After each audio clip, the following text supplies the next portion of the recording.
All right, we're going to go to Texas for our first call of the afternoon. We'll talk with Chad. Hey, Chad, what do you got for us today? Hey, I wanted to ask, how do we enter God's peace? Because the Bible talks about it, and it kind of just feels like God is just like leaving me out of this like amazing thing, and I just wanted to get that cleared up. Okay, sure. Well, I hear I hear what you're saying. I mean, is God leaving you out because your emotions don't line up, your feelings don't line up? Sometimes you feel stress. Here's the deal. The peace that God is referring to in the New Testament is not an emotion. I mean, it's just not. It's more like a knowing. It's like a knowing of truth that settles you at the core of your being. For example, I've been renovating a place and yeah, getting help with a friend as well, and the two of us have been working pretty hard at it. So I get tired. I get physically tired, and then something breaks, something doesn't work right. I get emotionally tired. You get stressed out about stuff.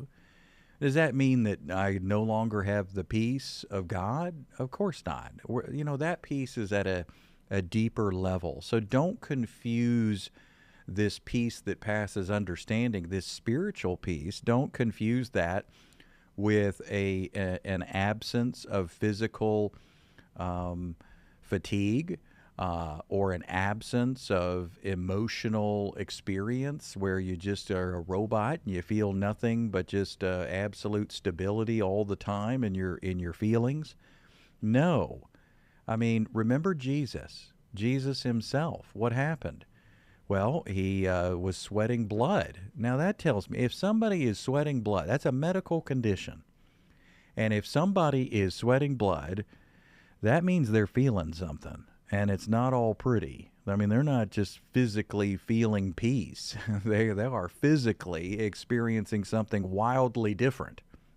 So I just want to encourage you. He says, I do not, Jesus says, John 14, I do not give to you peace as the world gives. So the world would describe peace a certain way. And I think that definition of peace has gotten you tied in knots. I mean, oh my goodness, I'm not feeling enough. Oh my goodness, I'm not experiencing enough. Oh my goodness, I still get stressed. I still get tired. I still get exhausted. I still get mentally fatigued. I still get, where's this peace, Lord? Where's this peace? And John 14, Jesus says, peace I leave with you. I do not give to you as the world gives. So it's a different kind of peace. It's a spiritual peace. You're still going to have the ups and downs of physicality. You're still going to have the ups and downs of your soul, the emotional aspect of you. That is part of the human experience. So I hope that helps, my friend. Here's another passage from Colossians. It says, let the peace of Christ rule in your hearts. So that's a letting, and it's a spiritual heart that you have. Let the peace of Christ rule in your heart. So there's a deeper level than your body. There's a deeper level than your soul or your personality.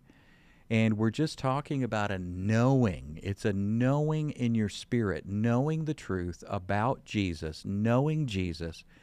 There is a peace, and it is not an emotion. So, Chad, I'll put you back on and see. Does that help make sense of it, my friend?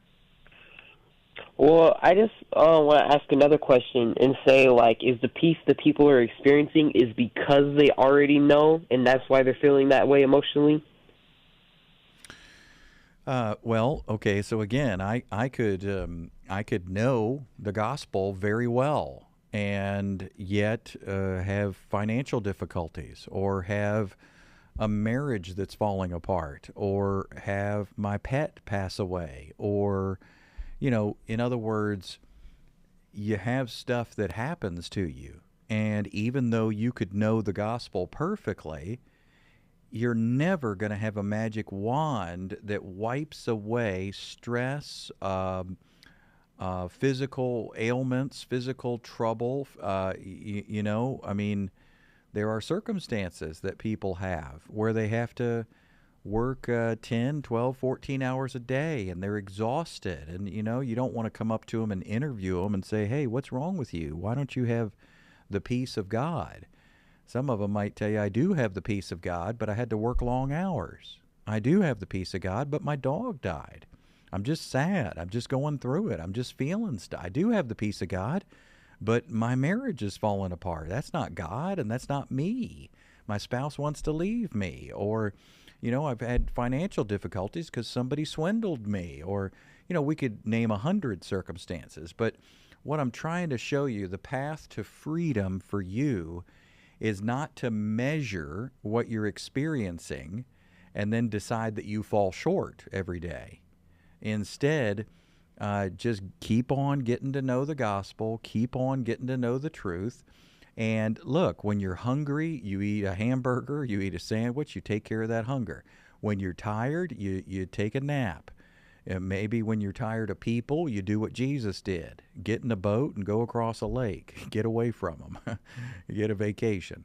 There's human experience, and it's okay. So don't try to buy into the sort of the Gnostic fallacy of, hey, I'm just going to live this spiritual life where I don't feel anything negative. I don't feel anything difficult in my emotions. Hogwash, nonsense.